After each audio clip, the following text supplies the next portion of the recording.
if to another room. His brothers hold an open book, a fountain pen. His father touches the model of a mine. Even then, I see now, my father was plotting his glorious escape. The tragedy of our family, at least the tragedy before the one I am about to unfold here, is simply that my parents had only 3 daughters. In a portrait taken in Switzerland, the 3 of us are dressed in white. We wear wide boater hats, white cotton dresses, ruffled ankle socks. I'm 10. I hold a bouquet of flowers on my lap. My dress has pleats and a soft line of lace.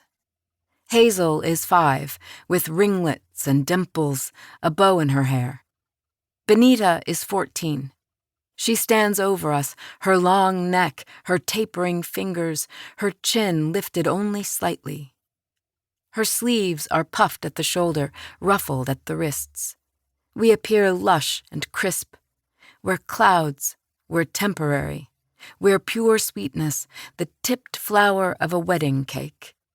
We're the white of things that hover and tempt, groomed for silliness and ease. And so I am the daughter of a dynasty, but I became nothing more than a dilettante. My sister known as a murderess. Are you surprised? Perhaps you should be. Perhaps this is only what they've said about us, only the beginning of what we became. I was born on Park Avenue. 1898. We lived in a strange and lavish mansion. My father filled the home with his whims and treasures, a bald eagle he'd shot, a corot, a watteau, caged slippers from Morocco. There was a glass dome that let in the stars, an immense stairwell, a separate floor for his daughters, an elevator that terrified us all. The walls were gloomy and heavy with gray-green oil paintings of grandfathers, immense gilt mirrors, and the dark weight of tapestries depicting such scenes as Alexander the Great's triumph in Rome. It seemed strange to us, almost illicit, that my father let us live this way. We were supposed to be quiet and hidden and discreet, partly out of imitation of the Havemeyers and Huntingtons and Rockefellers, but partly because we weren't supposed to be here at all. It was understood that if we made too much noise or show, the world would come out as they did when my grandfather was shuffling about in Ohio. Jew, Sheeny, Christ killer. Men stoned him, threw him into the dirt. My mother wore a single diamond. My sisters and I hid under white sailor hats and gloves. We were ushered by governesses between 60th and 80th Streets, between the small world bordered by Park and 5th. Even our clocks ticked quietly. The elevator made no sound. The servants' feet were silent.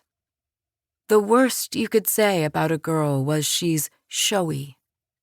Our clothes came from Paris, silent as they were slipped onto our quiet bodies. These dresses must be of the best fabrics, but never be too bright, must never look too new.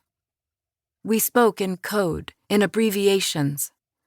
Our home was known as 15, and to others in our crowd, we were known simply as the Googs. When we, the quiet girls with our Christian names, became ill, we were sent away to hotels in New Jersey. A mere cough, it seemed to us, might sicken the calm of these clean, pleasing rooms. The wealthier you were, the more inconspicuous you must be. 3 years after my father supposedly disappeared, my sister tries to do the same. In the papers, a headline will appear: Guggenheim heiress lost.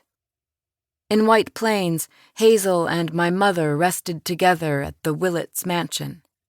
At 10 in the morning, after receiving a scolding from my mother, Hazel simply disappeared. Hours went by. The sun began to fall.